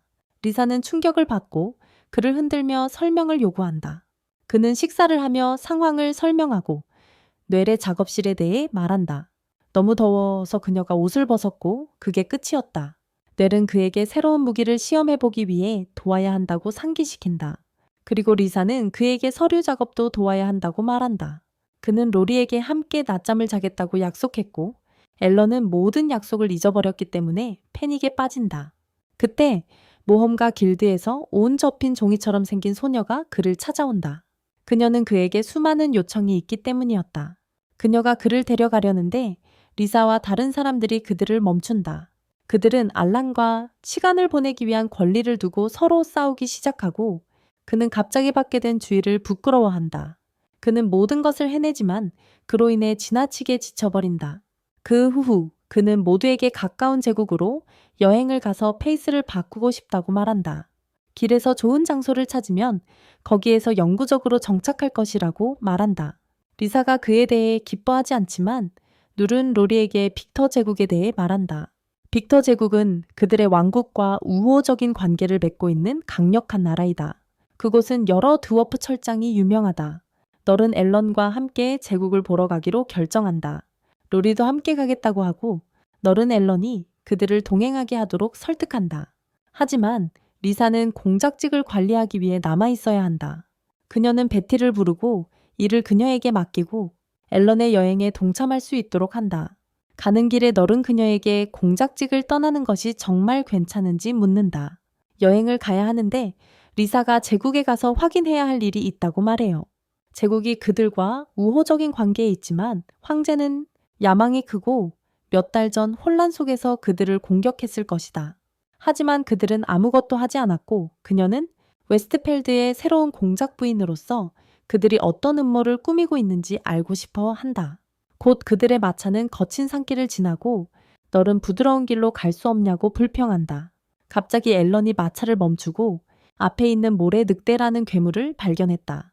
널과 로울리는 괴물들이 얼마나 사납냐고 이야기하지만 앨런은 즉시 그들에게 뛰어들어 몇 초 만에 처치해버린다. 그는 마차로 돌아오지만 이제 그는 누군가 일부러 그들에게 모래 늑대들을 보냈다고 의심하게 된다. 며칠 후 그들은 제국의 첫 번째 주요 도시에 도착한다. 활기가 넘치는 이곳이지만 앨런은 경계하고 있다. 왜냐하면 이곳의 분위기가 너무 많은 경비원들 때문에 다소 위협적으로 느껴지기 때문이다. 갑자기 그는 빨간 머리의 여자를 부딪히고 그녀가 희나라는 것을 즉시 알아본다. 그녀조차 그를 알아보고 이런 곳에 왜 있는지 묻는다.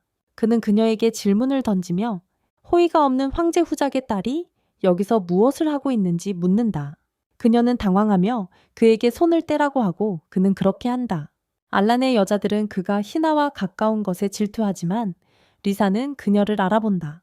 그녀 역시 그녀를 알아보고 여기서 무엇을 하고 있는지 묻는다. 리사는 긴장하며 관광하러 왔다고 거짓말하지만 쉽게 들킨다.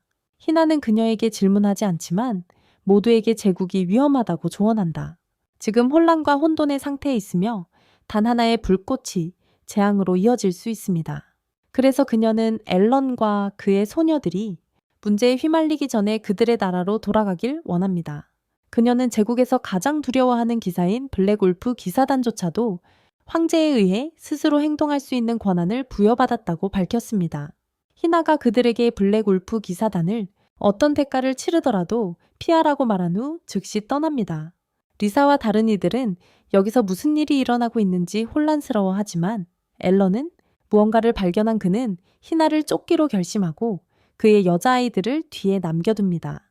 알라는 희나를 따라잡는데 사실 그녀는 그의 꿈에서 날개 달린 천사였습니다. 그녀는 지난 생에서 신들의 제자로 그에게 무엇을 해야 하는지 계속 말해주던 존재였습니다. 그는 그녀에게 희나로서 경고했는지 아니면 천사로서 경고했는지 묻고 그녀는 대답합니다. 그녀는 그냥 자신으로 있었을 뿐이라고, 이번에는 그녀의 힘이 꽤 제한적이라고, 알라는 그녀가 이 세계에 오게 된 것이 놀랍다고 말하고 희나는 얼굴이 빨개지며 말합니다. 그가 가는 곳마다 문제를 끌어당기기 때문에 그녀가 여기 와서 그를 돕기로 했다고, 그녀는 그가 살고 싶다면 빨리 집으로 돌아가라고 말합니다. 평화롭게 그는 그녀에게 감사한 후 단순히 떠난다. 그가 자신의 여자아이들을 찾고 있을 때 멀리서 폭발이 일어나서 그는 그것을 확인하러 간다. 그는 경비원들로부터 도망치는 한 남자를 발견하고 그가 바로 자신에게 다가온다.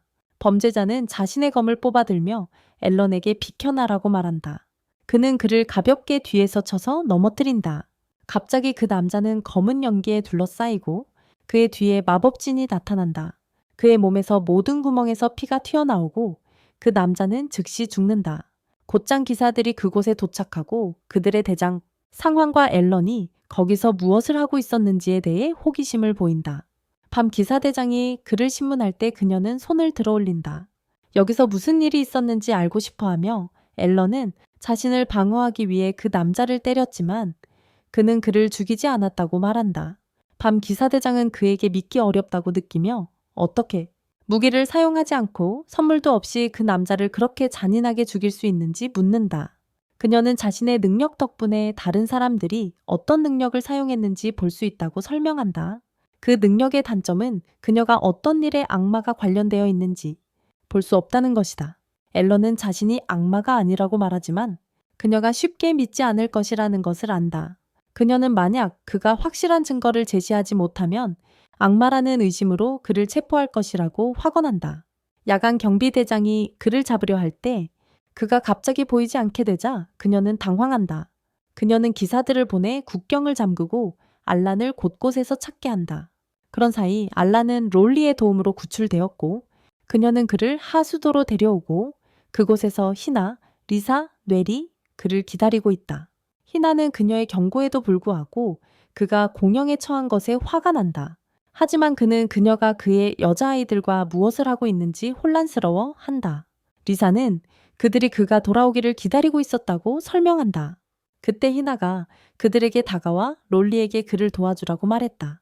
알라는 모든 것을 이해하고 롤리의 선물이 악마적인 성격이기 때문에 야간 대장이 그녀를 잡지 못했다고 말한다. 그는 그녀가 일을 잘 해냈다고 머리를 쓰다듬어주고 즉시 제국을 떠나자고 제안한다. 희나는 모든 경계와 문이 봉쇄되어 있어서 탈출할 수 없다고 말한다.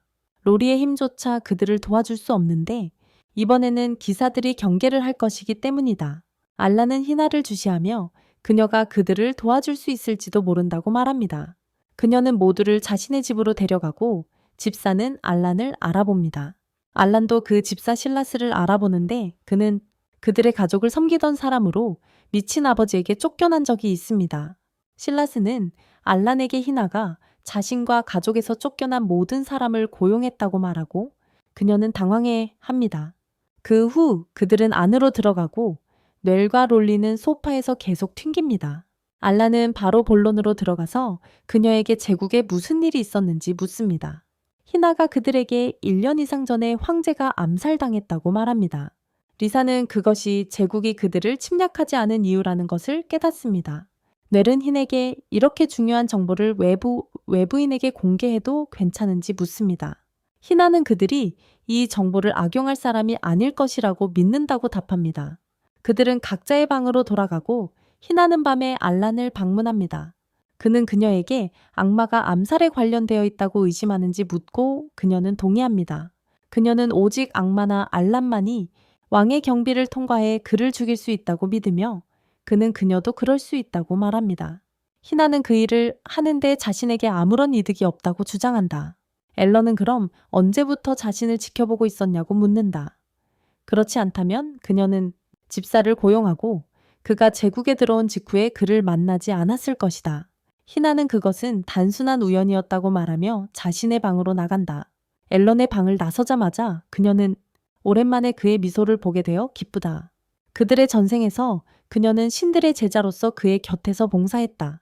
그녀는 앨런이 모두에게 받은 증오 때문에 슬퍼하는 모습을 보았고 그것이 왜 그녀가 이 세상에 환생해 그가 여기서 행복하게 살 수 있도록 결정했는지. 희나는 평생 동안 알란을 지켜봐왔고 그가 행복하게 지내는 사람들에게 만났다는 사실이 기뻤다. 그러나 그들 중에 자신이 포함되지 않았다는 사실 때문에 질투심이 들었다. 곧 알란의 파티가 희나의 성으로 자리를 잡지만 넬은 지루함으로 인해 난리를 피우기 시작한다. 제국이 유명한 드워프 공방을 보고 싶어 하지만 희나는 지금 도시가 엄격한 경비 아래 있으므로 포기하라고 말한다. 이것은 넬의 정신건강에 심각한 타격을 주며 그녀는 넬은 상상 속에서 보이지 않는 검을 다루기 시작한다. 앨런은 블랙 울프 기사단이 오직 그를 추적하는 것뿐이라며 넬이 밖으로 나가도 괜찮다고 말한다. 소갈 도와준 희나조차 그렇게 말하며 넬은 매우 들떠있다. 다음 날 그녀와 로우리는 도시로 나가 메리우스 흑장인소들을 탐방하고 거리 음식을 맛보기도 한다. 넬이 갑자기 많은 엘프들이 여기 있다는 것을 알아차리고 모두가 그녀를 쳐다본다는 것을 알게 된다. 그녀는 그들이 자신을 귀엽다고 생각한다고 착각하게 되고 그들을 위해 사인하는 모습을 상상하기 시작한다. 그러나 그들이 그녀에게 다가오자 로울리가 행동을 취하고 넬을 그들로부터 끌어내며 그녀의 보디가드 역할을 한다. 희나의 집으로 돌아오자 넬은 지쳐있지만 그녀는 꽤 인기가 있다는 사실에 행복해야 한다. 희나는 그녀에게 엘프들 사이에서 인기 있지만 그녀가 생각하는 이유가 아니라고 말한다. 그녀는 넬에게 자신의 인기를 알고 싶다면 따라오라고 말한다. 그리고 전체 그룹이 함께 따라간다. 그들은 텅 빈 안뜰에 도착하고 희나는 그녀의 신성한 힘을 사용한다. 밝은 빛의 섬광과 함께 모두가 숲으로 순간 이동한다. 모두가 얼떨떨해하고 희나는 이것이 엘프의 숲이라고 말한다. 그리고 넬은 여기서 자신에 대해 더 많이 배울 수 있다고 한다. 리사는 방금 성에 있었는데 지금 어디냐고 말하고 희나는 그들이 같은 장소에 있지만 다른 차원에 있다고 설명한다. 그녀는 엘프의 숲이 외부인을 싫어하기 때문에 강력한 장벽으로 보호받고 있다고 자랑한다. 그들을 방문한 사람은 누구나 기억이 지워지지만 희나는 숲에 자유롭게 들어갈 수 있는 허가를 가지고 있다. 알라는 엘프들이 그렇게 강력한 장벽을 만들어낸 것에 놀라며 자신조차 감지하지 못할 정도였는지 흰에게 어떤 식으로든 관련이 있었는지 묻는다. 그녀는 긴장하며 자신이 작은 부분만 관여했다고 인정한 후 그룹을 숲 안으로 안내하기 시작한다. 그들은 숲 깊숙이 들어가고 넬은 여기서 자신이 소속된 것 같은 기분이지만 이곳에 대한 기억은 없다. 곧 그들은 엘프들에게 둘러싸이게 된다. 엘프들이 가까이 다가오자 모두 긴장한 상태다. 하지만 알라는 그들에게서 적대적인 의도를 감지하지 못한다. 갑자기 엘프들이 무릎을 꿇고 희나가 말하길 그들의 통치자가 돌아왔기 때문에 당연한 반응이라고 한다. 엘프들은 그들의 통치자를 집으로 환영하고 넬은 그녀가 그들이 자신에 대해 이야기하고 있는지 묻자 더듬거린다. 한 엘프는 그들이 그녀를 오랫동안 기다렸다고 말한다. 하지만 넬은 여전히 상황을 이해하지 못한다. 희나가 그녀가 왕족의 피를 가진 마지막 남은 엘프임을 확인하자 그녀는 마침내 자신의 위치를 깨닫는다. 이전에 있던 엘프는 자신을 왕의 대표인 퍼시발이라고 소개하며 다시 한번 넬과 그녀의 친구들을 숲으로 환영한다. 그는 그들을 나무집들이 있는 정착지로 초대한다. 엘프들이 인간 가구를 사용하고 채수도 하고 있어서 알랑과 다른 이들이 놀라워한다. 페르시발은 희나가 이것들을 모두 가져왔다고 설명하려 하지만 그녀가 그를 침묵시키라고 말한다. 곧 2개의 뿔이 달린 아이들이 뇌에게 달려와서 그들이 주운 도토리를 건넨다. 그녀는 각각 하나씩 받아들고 내일 더 멋진 것을 가져오겠다고 약속한다. 페르시발이 아이들에게 꺼지라고 말하고 나무 뒤에 숨어있는 사람은 나와 필이라는 이름의 소년이 숨에서 나오고 퍼시벌은 그들의 통치자가 바빠서 그만두라고 말한다. 넬은 그와 이야기할 시간이 있다고 말하지만 퍼시벌은 동의하지 않는다. 필은 다른 애들이 나쁜 사람들임에도 불구하고 통치자와 대화한 것에 대해 불평한다. 그들은 나쁜 사람들임에도 불구하고 통치자입니다. 퍼시벌은 그를 인종주의자라고 큰 소리로 꾸짖으며 소년이 울면서 달아난다. 넬은 그가 나쁜 사람이라고 한 의미가 궁금하지만 퍼시벌은 아무것도 아니라고 말하며 그룹을 안으로 인도하기 시작한다. 한편 인간 세계에서 기사 대장 리제트는 이전에 알란과 싸움을 벌였던 그녀가 건물에서 몰래 빠져나온다. 그녀는 무례한 부하 오스왈드를 만나는데 그는 엘프의 숲을 찾으라는 임무를 받았던 부하이다. 그는 실패했다고 보고하고 리제트는 그에게 피를 갈망하는 전투 중독자라고 훈계한다. 그는 그녀에게 같은 모욕을 되돌려주고 그녀는 그의 목에 칼을 대고 있다. 오스왈드는 아예 신경 쓰지 않고 임무로 돌아간다. 엘프의 숲에서는 모두가 뇌를 중심으로 파티를 즐기고 있다. 퍼시벌은 알란 옆에 앉아 엘프들이 통치자 없이 얼마나 이상한 시간을 보내고 있는지 이야기하기 시작한다. 그는 엘프들이 통치자에게 복종하지 않으면 성장하거나 자식을 낳을 수 없다고 설명한다. 퍼시벌은 희나가 뇌에 대해 이야기함으로써 엘프들의 삶에 희망을 가져다 주었다고 인정합니다. 게다가 희나는 은둔하는 엘프들을 다른 문화에 소개하는 일을 스스로 맡았습니다. 그녀는 그들에게 인간의 물건을 가져왔고 엘프들은 그 덕분에 인간을 더 잘 이해하게 되었습니다. 그 덕분에 많은 엘프들이 자유롭게 인간 세계를 방문합니다. 앨런은 희나가 뿌리 있는 아이들을 마을로 데려온 것도 그녀인지 물어봅니다. 그는 그들이 악마 아이들임을 알고 있지만 퍼시발에게 자신의 마음속에 악마에 대한 증오가 없다고 확신시킨다. 하지만 그는 전 세계에서 미움받는 악마들이 수줍은 엘프들과 평화롭게 사는 방법이 궁금하다. 퍼시발은 3년 전 희나가 갑자기 2명의 고아 악마 아이들을 돌봐달라고 요청했다고 설명한다. 대부분의 엘프들은 이에 반대했지만 희나는 그들에게 다른 종족과 함께 살면 그들의 왕이 없어도 성장할 수 있다고 말했다. 그래서 모두가 악마 아이들이 여기 머물게 하기로 동의했지만 대부분은 여전히 그들을 받아들이지 않아요. 나중에 널은 원치 않는 관심으로 지쳐버리고 엘프들이 그녀를 설득하려고 할 때 얼마나 비합리적이었는지에 대해 불만이 있어요. 로리가 그녀에게 정말 엘프의 지배자가 될 건지 긴장하며 묻고 널은 현재로서는 그것에 대해 전혀 모르겠다고 대답해요. 분위기가 너무 우울해지자 앨런은 그들이 지금 좀 쉬어야 한다고 제안하지만 희나에게 나중에 만나자고 신호를 보내요. 널은 거실에 혼자 남아 자신의 결정에 대해 고민하고 있다. 그녀는 멘토인 바네사의 야망을 이루기 위해 궁극의 검을 만들었고 이제는 자신의 목표가 없다. 혼란스러운 마음에 짐을 느낀 널은 신선한 공기를 마시기 위해 산책하기로 결심한다. 달을 바라보는 그녀의 모습 속에서 앨런이 창문 너머로 그녀를 지켜보고 있다. 그때 희나가 그를 방문하고 이전의 제스처가 그의 침실로 부르기 위한 것이었는지 묻는다. 그녀는 처음이니 부드럽게 대해 달라고 요청한다. 어린이 키스를 하려고 입을 삐뚤음으로 내미는 흰에게 알라는 이제 그만할 수 있다고 말하며 그녀가 갈 수 있음을 알려준다. 희나는 화가 나서 그가 자신을 유인했다며 그에게 화를 냅니다. 그리고 진정된 후 희나는 그가 원하는 것이 무엇인지 묻습니다. 알라는 악마 아이들에 대해 알고 싶다고 말합니다. 희나는 먼저 퍼시발이 입이 너무 가볍다고 저주하며 알란에게 아직 모르는 악마에 대한 몇 가지 사실을 알려줍니다. 첫째로, 악마는 실제로 독립된 종족이 아닙니다. 사람이 다른 사람들을 미워하고 그들에게 대한 증오를 품게 되면 세상은 다른 모든 이들을 죽은 것으로 여기고 그들을 악마로 인식합니다. 하지만 악마 아이들은 예외입니다. 그들은 악마 부모에게서 태어나지만 그 부모는 거의 항상 그들을 버립니다. 그들은 이 세상에 태어나는 순간부터 증오받고 쫓기게 됩니다.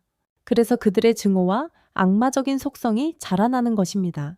악마 아이들은 생존을 위해 죽이고 더 강해지며 증오의 악순환을 계속합니다.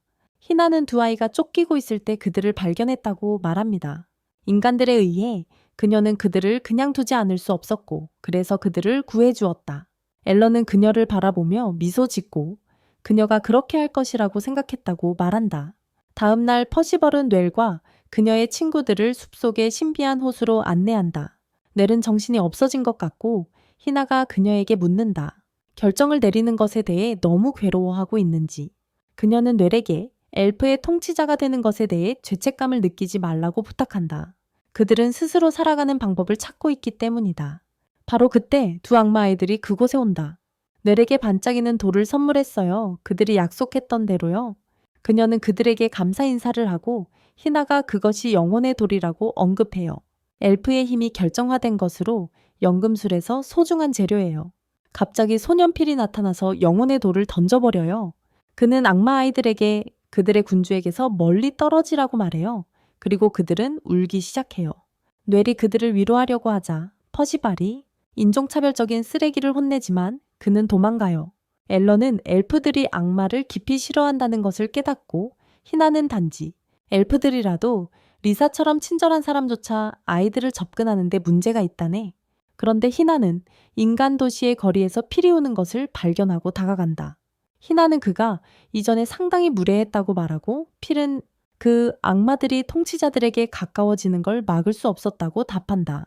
희나는 악마들이 그에게 해롭게 행동한 적이 있느냐고 묻는다. 필은 그런 적이 없다고 대답한다. 희나는 그 옆에 앉아서 그에게 말한다. 악마들의 아이들도 그가 통치자에게 느끼는 것과 같은 감정을 느낀다고. 그녀는 필에게 아이들과 친구가 되려고 노력하고 그들이 자신보다 어리기 때문에 잘 대해주라고 말한다. 그녀는 소년에게도 집에 빨리 돌아가라고 하며 떠난다.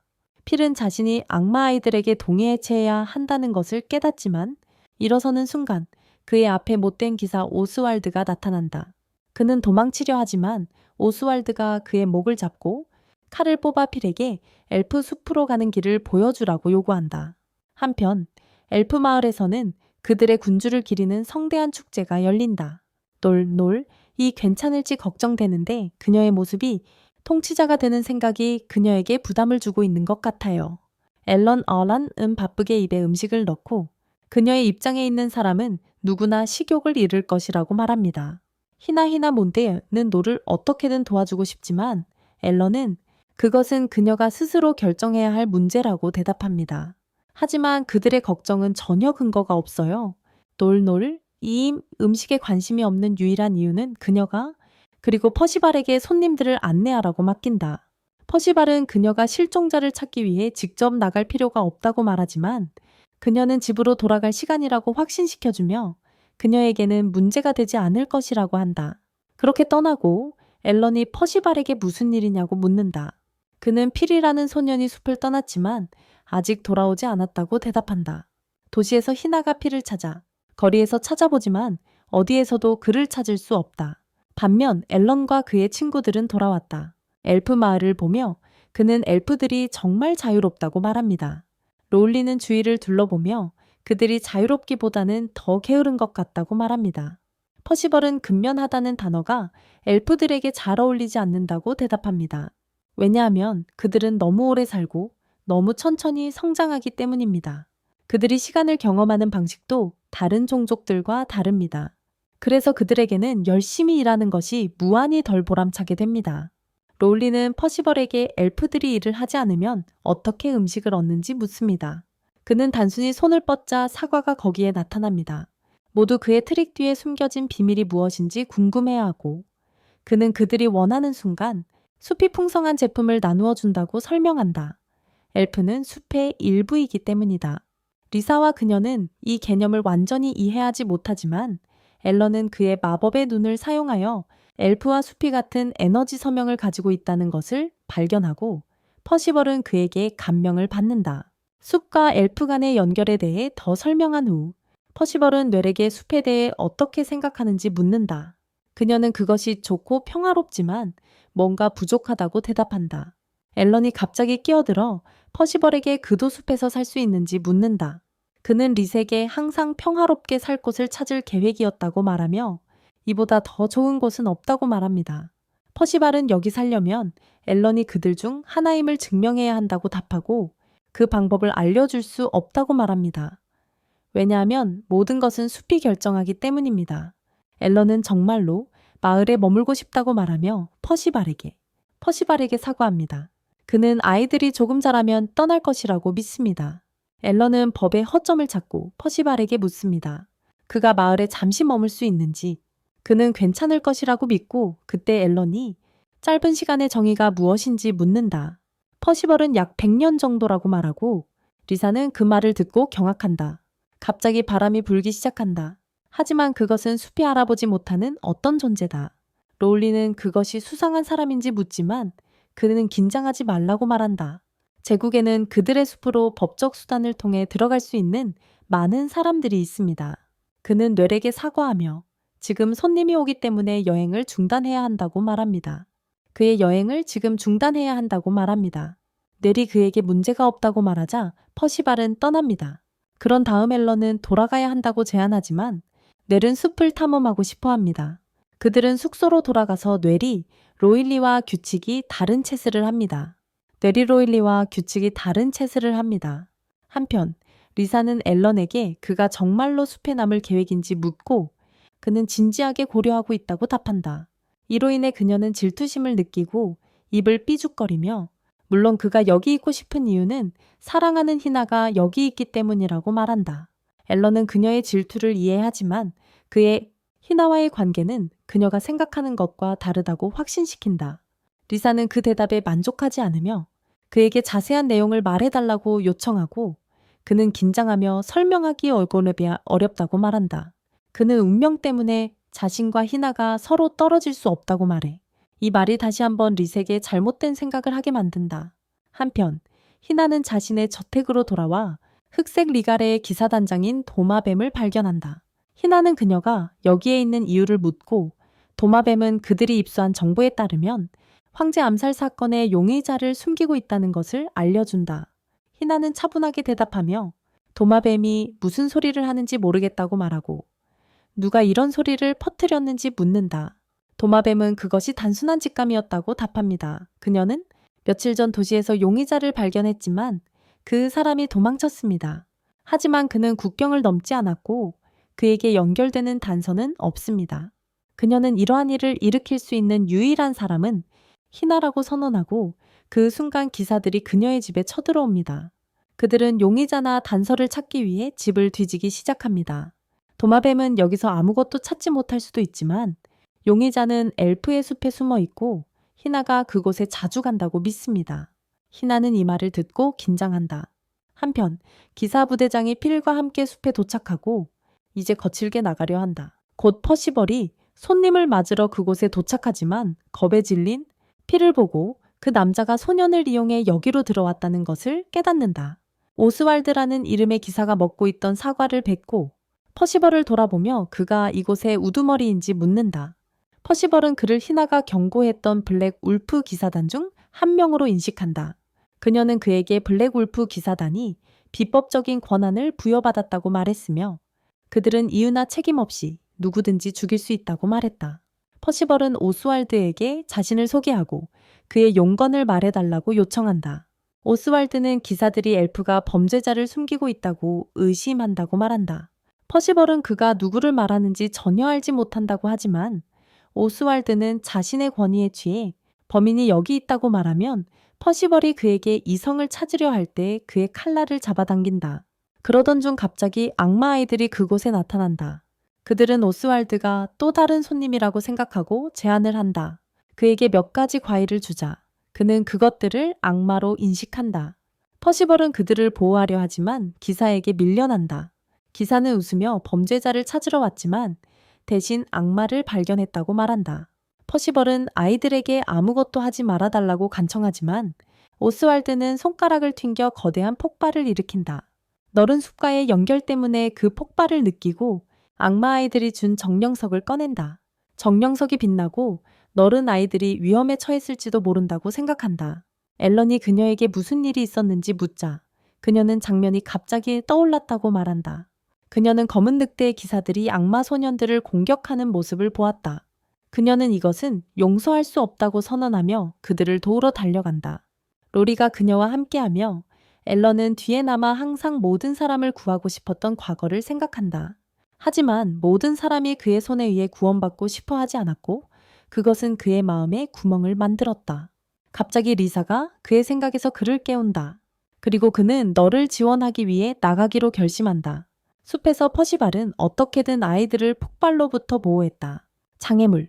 그리고 그는 아이들이 무죄이기 때문에 오스왈드에게 숲을 떠나라고 요청한다. 그는 상관하지 않는다. 그들이 악마로 태어나는 것이 그들의 가장 큰 죄이기 때문이다. 퍼시발은 아이들에게 자신 뒤에 있으라고 말하고 그런 다음 오스왈드를 향해 자신의 장벽으로 공격하려고 한다. 그는 물러나면서 웃으며 그를 시험해보기로 결정한다. 그는 손가락을 튕기고 퍼시발 뒤에 나무를 폭발시켜 그를 앞으로 굴러가게 한다. 퍼시발은 패배하고 그 후 오스왈드는 두 명의 두려워하는 악마를 처형하러 간다. 피리 아이들을 보호하기 위해 그들 사이에 들어서고 오스왈드는 먼저 그를 죽이기로 결심한다. 그러나 그의 검이 휘두르기 전에 망치가 그의 머리 뒤를 가격하고 그는 널이 거기 있는 것을 보고 돌아선다. 모두가 그녀를 여왕이라고 부르자 오스왈드는 그녀가 그들의 리더라고 생각한다. 하지만 널은 그녀가 단지 검 제작자라고 주장한다. 그녀는 기사에게 숲을 떠나라고 말하고 그는 그녀를 처리하기로 결심한다. 그는 그녀 근처의 나무를 폭발시키기 위해 손가락을 튕기지만 로리의 눈에 그의 속임수가 들어오고 널을 안전한 곳으로 이동시킨다. 오스왈드는 손가락을 튕기며 폭발을 일으키고 로리와 널은 달리기만 하며 앨런이 너무 늦다고 불평한다. 한편 퍼시벌은 널이 다칠까 두려워서 마법으로 검을 소환하고 오스왈드에게 돌진한다. 기사의 속도가 너무 빨라서 그는 쉽게 공격을 피하고 그를 차버린다. 그는 퍼시벌을 처치하려고 하지만 그때 앨런이 나타나 그의 검을 막는다. 그는 가장 평화로운 곳을 찾았을 때 어리석은 자들이 와서 방해한다며 불평하고 오스왈드를 밀쳐낸다. 기사에게 자신을 밝히라고 하자 앨런은 이름을 말하는 데 걸리는 시간이 실제 싸움보다 더 길 것이라고 말한다. 오스왈드는 그 모욕을 참지 못하고 그를 공격하려 하지만 앨런은 그의 마법의 눈으로 힘을 무력화시킨다.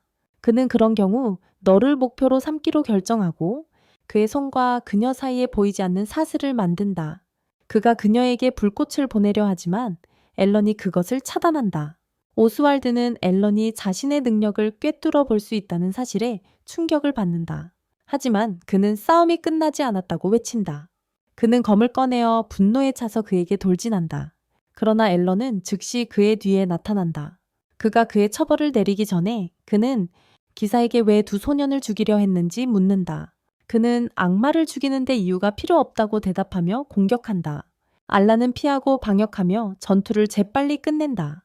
후에 리사는 피를 치료하고 그는 이제 그의 친구가 된 악마 아이들과 놀러 간다. 리사는 알란에게 그가 악마 아이들을 구했을 때 매우 기뻤다고 말한다.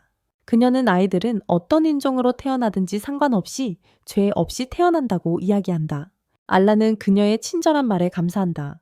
한편 로울리는 의식을 잃은 오스왈드를 살펴보고 넬은 이제 무엇을 해야 할지 궁금해한다. 그녀는 기사에게 이기면 제국에 전쟁을 선포하는 것과 같다고 믿고 앨런은 희나가 이 사실을 알게 되면 할머니처럼 혼내줄 거라고 말합니다. 그때 운 좋게도 희나가 그곳에 도착했고 모두 상황을 설명하려고 하면서 패닉 상태에 빠집니다. 그녀는 앨런이 예상한 대로 한숨을 내쉬며 그를 꾸짖고 그리고 그녀가 모든 일의 결과를 처리할 거라고 말합니다. 그리고 도시에서 나가는 길들이 마침내 다시 개통되었다는 좋은 소식도 있습니다. 길들이 마침내 다시 개통되었다는 좋은 소식도 있습니다.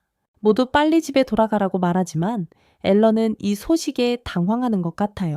그 후 퍼시벌이 넬에게 작별 인사를 건네며 숲에서 엘프들과 함께 살고 싶지 않은지 물어봅니다. 넬이 대답하기를 통치자로서 아직 모르는 것이 너무 많다고 합니다. 넬이 말하길 친구들과 계속 여행을 다니면 세상 곳곳을 보게 되고 통치자로서 적합해질 거라고 합니다. 퍼시벌이 말하길 그들은 항상 그녀를 기다릴 거라고 합니다. 그리고 넬과 친구들은 모두에게 작별 인사를 하며 언젠가 돌아오겠다고 약속합니다. 하지만 그들은 지금 희나를 괴롭히고 있는 문제에 대해 거의 알지 못한다. 그녀는 황제를 암살한 혐의로 체포되었다. 이는 앨런의 안전을 보장하기 위해 리제트와 맺은 거래 때문이었다. 이 비디오가 마음에 드셨다면 10편을 구독하는 것을 잊지 마시고 신의 능력을 가진 왕자로 환생한 루저에 관한 이 새로운 애니메이션도 확인해 보세요.